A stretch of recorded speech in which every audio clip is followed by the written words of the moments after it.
दोस्तों, भारत ने ब्रह्मोस मिसाइल को फिलीपींस में डिलीवर क्या कर दिया। उसके बाद तो मानो भारतीय हथियारों की लूट मच गई है और दुनिया के कई बड़े बड़े देश भी भारत के डिफेंस हथियारों को खरीदने के लिए डील फाइनल करने में जुटे हुए हैं। और हाल ही में एक खबर निकल कर आई कि नाटो, जो 32 देशों का संगठन है, जिसे अभी तक अमेरिका कंट्रोल करता आया है, लेकिन इसके बावजूद भी नाटो के कई देश भारत के डिफेंस हथियारों और खतरनाक मिसाइलों को खरीदना चाहते हैं, जिसमें फ्रांस, इटली,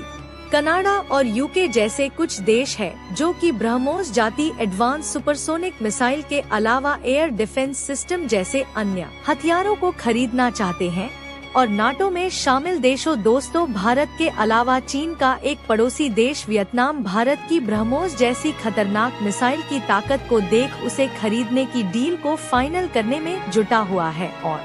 अगर आप इस मैप में देखें तो भारत के पूर्वी दिशा में समुद्री रास्ते से थोड़ी दूर आने पर मौजूद है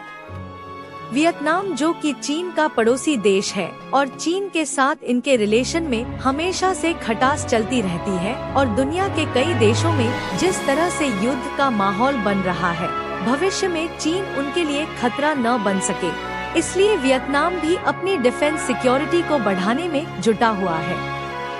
पूरी अपडेट क्या है, इस वीडियो में समझते हैं। लेकिन आगे बढ़ने से पहले, नाटो जैसा 32 देश का संगठन भारत में हथियारों को खरीदने की बात कर रहा है। उसके लिए वीडियो को एक लाइक करके चैनल को सब्सक्राइब जरूर कर लीजिए, क्योंकि यह आपके लिए 1 सेकंड का काम है, लेकिन इससे हमारी काफी बड़ी मदद होती है। धरातल, जब से भारत ने फिलीपींस में ब्रह्मोस मिसाइल को शत पुलिस डिलीवर कर दिया है, तब से दुनिया के कई बड़े बड़े देशों में ब्रह्मोस सुपरसोनिक मिसाइल जैसे भाग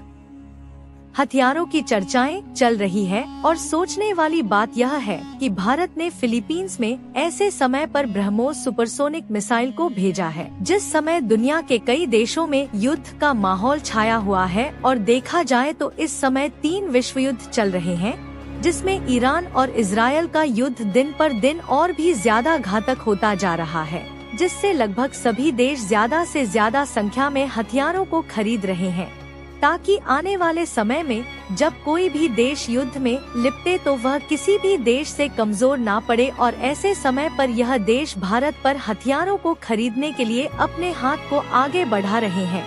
क्योंकि भारत के हथियारों की ताकत को देख यह सभी देश दीवाने हो चुके हैं। और रूस ने मिलकर ज्वाइंट वेंचर में डेवलप किया है, जिसमें 76% कंपोनेंट स्वदेशी तौर पर डेवलप किए गए हैं, जबकि बाकी के रूस की कंपनी द्वारा एक्वायर किए गए। फिलहाल भारत ने इसमें आने वाले 2 सालों में, यानी कि साल 2026 तक 100% इंडिजनाइजेशन करने के प्रयास में जुटा हुआ है, ताकि भारत बिना रूस के कंपनियों की सहायता से इस ब्रह्मोस मिसाइल को डेवलप करके खुद इस्तेमाल करने के साथ साथ दूसरे देशों में भी बेचकर ज्यादा मुनाफा कमा सके। और इस ब्रह्मोस मिसाइल की सबसे खास बात यह है कि समुद्र हो या जमीन, या फिर चाहे तो इसका इस्तेमाल फाइटर जेट में करके हवा में फायरिंग भी कर सकते हैं।